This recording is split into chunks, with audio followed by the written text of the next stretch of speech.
ಎಂತದ ನಾಗರಾಜ? ಎಂತದಿಲ್ಲ, ಮತ್ತೆ ವಿಶೇಷ? ನಾಗರಾಜ, ನಮ್ಮ ಮನೆ ಹತ್ತಿರ ಒಂದು ತೆಂಗಿನ ಮರ ಉಂಟು. ಅದಕ್ಕೆ ಆ ತೆಂಗಿನ ಮರವನ್ನು ಫುಲ್ ಹತ್ತಿದಾಗ ಉಂಟಲ್ಲ, ನನಗೆ ಇಂಜಿನಿಯರಿಂಗ್ ಸ್ಟೂಡೆಂಟ್ಸ್ ಗಳೆಲ್ಲ ನೋಡ್ಲಿಕ್ಕೆ ಸಿಗ್ತಾರೆ. ಇಂಜಿನಿಯರಿಂಗ್ ಸ್ಟೂಡೆಂಟ್ಸ್ ಗಳಂದ್ರೆ ಎಂತಕ್ಕೆ?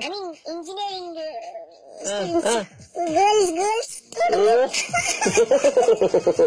ನೆಕ್ಸ್ಟ್ ಟೈಮ್ ನೀನ್ ಮರ ಹತ್ತಿಯಲ್ಲ ನಮ್ಮಣ್ಣ ಬಾಂಬು, ಆಗ ಮೇಲೆ ಹೋಗಿ ಇಂಜಿನಿಯರಿಂಗ್ ಸ್ಟೂಡೆಂಟ್ಸ್ ಗಳನ್ನ ನೋಡಿ ಕೈ ಬಿಟ್ಬಿಡು, ಆಯ್ತಾ? ಕೈ ಬಿಡ್ಬೇಕಾ?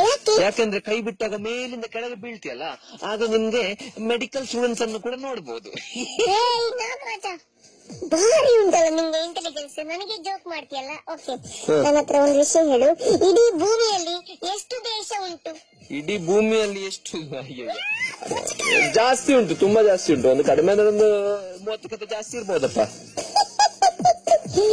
ಎಂತ ಮಂಗ ಮಾರೆ ನೀನು! ಇಡೀ ಭೂಮಿಯಲ್ಲಿ ಒಂದೇ ಒಂದು ದೇಶ ಇರುದು. ಮಂಗಳೂರಿನಲ್ಲಿ ಆಶ್ಚರ್ಯದ ವಿಷಯವನ್ನು ನೋಡಿದ್ದೀರಾ ಅಂತ ಕೇಳಿದ್ದೆ ನಾನು ಪ್ರಶ್ನೆ, ಈಗ ಬಂತು ಆನ್ಸರ್. ನೀನೇ ಒಂದು ದೊಡ್ಡ ಸರ್ಪ್ರೈಸ್ ಮಾರೆ. ನಿನ್ನಷ್ಟು ದೊಡ್ಡ ಒಂದು ಎಂತ ಹೇಳ್ತಾರೆ ಸ್ಟುಪಿಡ್ ಅನ್ನ ನೋಡ್ಲಿಲ್ಲ.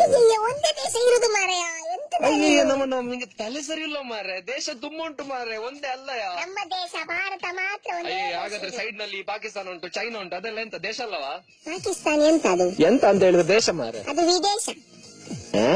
ಅಮೆರಿಕ ವಿದೇಶ, ಎಲ್ಲವೂ ವಿದೇಶ ಮಾರಾಯ. ದೇಶ ಒಂದೇ, ನಮ್ಮದು ಭಾರತ. ಇನ್ನಷ್ಟು ದೊಡ್ಡ ಮಂಗನನ್ನು